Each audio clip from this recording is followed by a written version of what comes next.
Olá pessoal, tudo bem?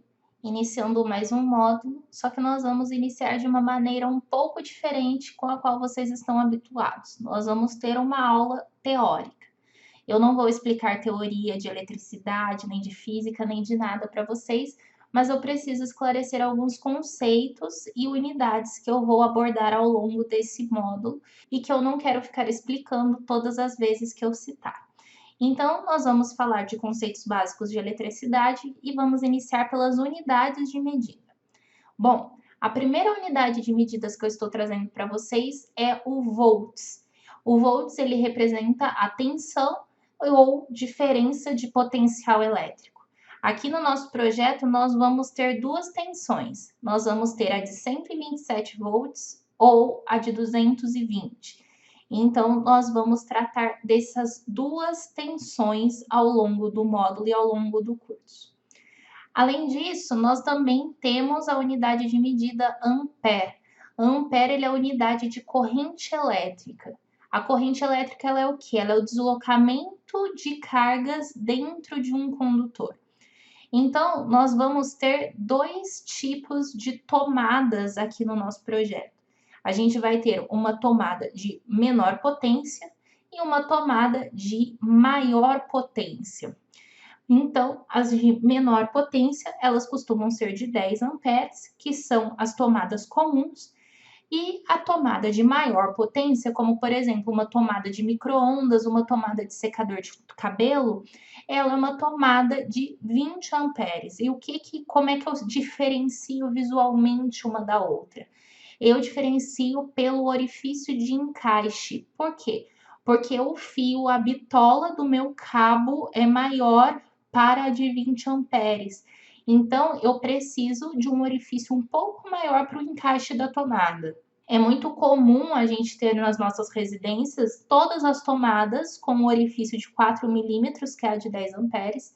E quando a gente precisa usar, por exemplo, um secador de cabelo muito potente, coloca no adaptador e coloca ali mesmo. Isso é perigosíssimo, pois você pode derreter todo ali o sistema, porque aquela tomada não está preparada para a potência que o seu secador precisa.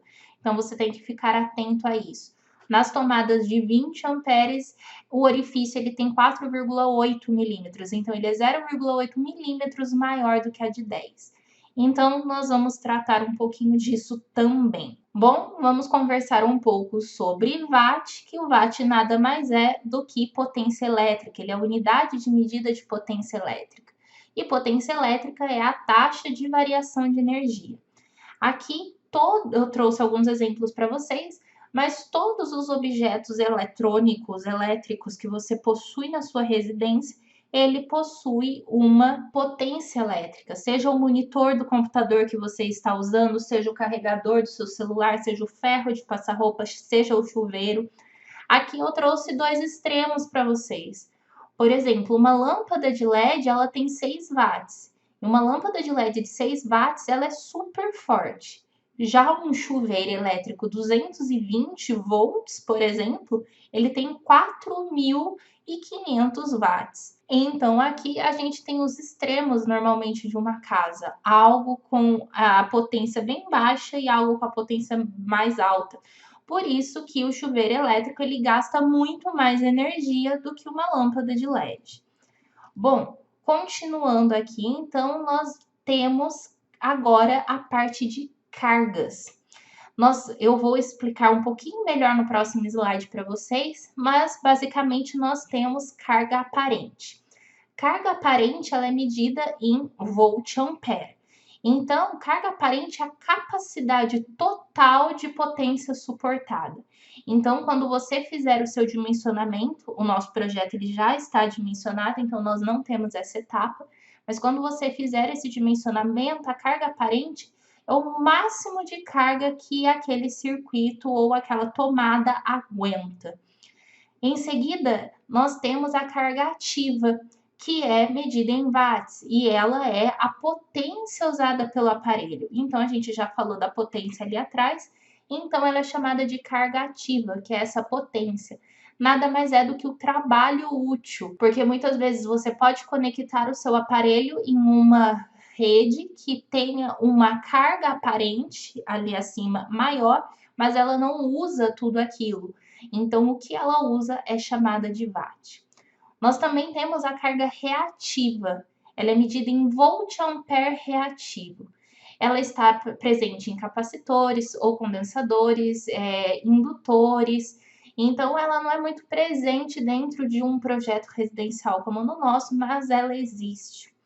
E, para completar todas essas cargas, nós temos o fator de potência.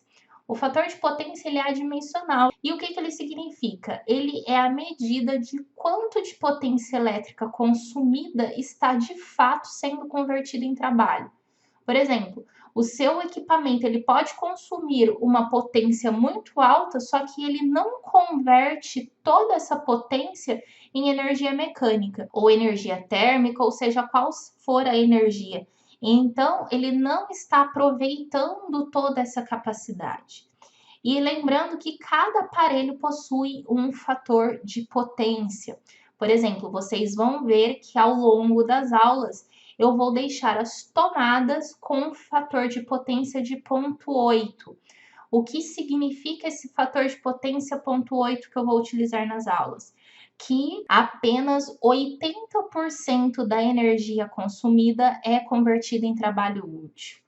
Então, como eu não sei quais os tipos de equipamentos vão ser ligados naquela tomada, é importante que eu tenha essa tolerância. Já, por exemplo, no ponto do chuveiro, que é um ponto de uma TUI, uma tomada de uso específico, nós ainda vamos conversar sobre ela, eu sei exatamente qual equipamento vai naquele ponto. Então, eu vou utilizar o fator de potência para o chuveiro de 1, porque eu sei exatamente qual vai ser o aparelho que vai naquele ponto e eu sei que ele não vai ter essa perda. Toda a energia consumida, toda a potência consumida vai ser transformada em trabalho. Então, eu vou usar 1. Então, vocês vão reparar isso ao longo das aulas, só que eu não vou ficar reforçando todas as vezes. Aqui nós temos um exemplo clássico sobre as cargas. Então, carga aparente. Imagine que a carga aparente é a capacidade total do copo. Então, aqui eu tenho um copo de chopp com o colarinho. Se você não toma chopp, imagine um copo de Coca-Cola com uma quantidade boa de espuma. Então, a carga aparente é a capacidade total do copo. É quantos ml essa minha caneca tem. A carga reativa, que eu já falei com vocês, é a quantidade de espuma. Ela ocupa espaço no copo, só que se você tomar espuma, não vai matar a sede. Então, é como se fosse um desperdício de espaço ali. Nós temos a carga ativa, que é a quantidade de cerveja realmente. Então, ela ocupa espaço no copo, mas ela mata a sede. Então, essa é a grande diferença entre a cerveja e a espuma. As duas ocupam espaço no copo, ou da Coca-Cola. A Coca-Cola e a espuma ocupam espaço no copo. Só que a Coca-Cola mata a sede e a espuma não. Então, nós temos esse fator de potência que eu acabei de conversar com vocês. O fator de potência nada mais é do que a quantidade de cerveja que eu tenho dividido pela capacidade total do copo. Porque para a gente só interessa o líquido que mata a sede. Não interessa eu ter um líquido ocupando, aqui no caso não é líquido, né? Uma espuma ocupando o meu frasco se ela não vai me matar a sede. Então, o fator de potência é o quanto realmente eu aproveito para matar a minha sede. Transformando isso, trazendo isso para o nosso cenário do curso, então esse fator de potência é o quanto realmente de energia o meu aparelho usa. E é muito importante vocês saberem disso. Fabricantes costumam fornecer isso. Então veja sempre quando você for fazer um projeto se o fabricante forneceu isso para vocês, ok? E agora vamos para o último slide, que é sobre tomadas. Nós vamos conversar um pouco sobre TUG e TUI, que é como eu vou me referir ao longo do curso. TUG quer dizer tomada de uso geral. Para que eu uso uma TUG, que é uma tomada de uso geral? Para geladeira, para o ventilador, liquidificador, ferro elétrico, micro-ondas. Micro-ondas pode ser uma TUI, mas também pode ser TUG, não tem problema. E o mesmo acontece para a geladeira. Ela pode ser ou uma TUG ou uma TUI. Então, são tomadas de uso geral mesmo. Aquelas tomadas que você tem espalhadas pela sua casa, que você espeta o carregador do celular, que você coloca seu rádio e tudo mais. Já as TUIs são tomadas de uso específico. Elas têm que ser tomadas planejadas especificamente para aquele aparelho. Por exemplo, torneira elétrica, ela vai ser uma TUI. Por quê? Porque eu preciso de uma carga maior nessa tomada para uma torneira elétrica. Ar-condicionado, a mesma coisa, porque ele exige uma maior potência da minha rede.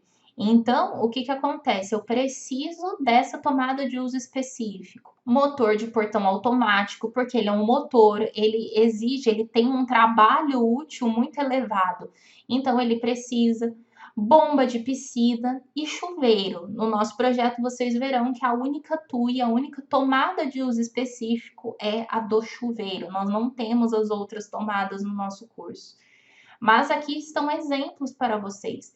E a TUI, nesse caso que é uso específico, é muito importante você saber exatamente qual vai ser o aparelho que vai ser inserido naquela tomada. Porque caso contrário, você não consegue fazer o dimensionamento correto nem dela, nem do circuito. Então, para tomadas, nós temos essas duas: a TUG, tomada de uso geral, e a TUI, tomada de uso específico. Eu vou indicar para vocês quando a gente usa cada uma, mas aqui está o conceito básico dela. Bom, pessoal, agora sim vocês estão preparados para dar sequência no módulo. Eu espero que vocês aproveitem bastante.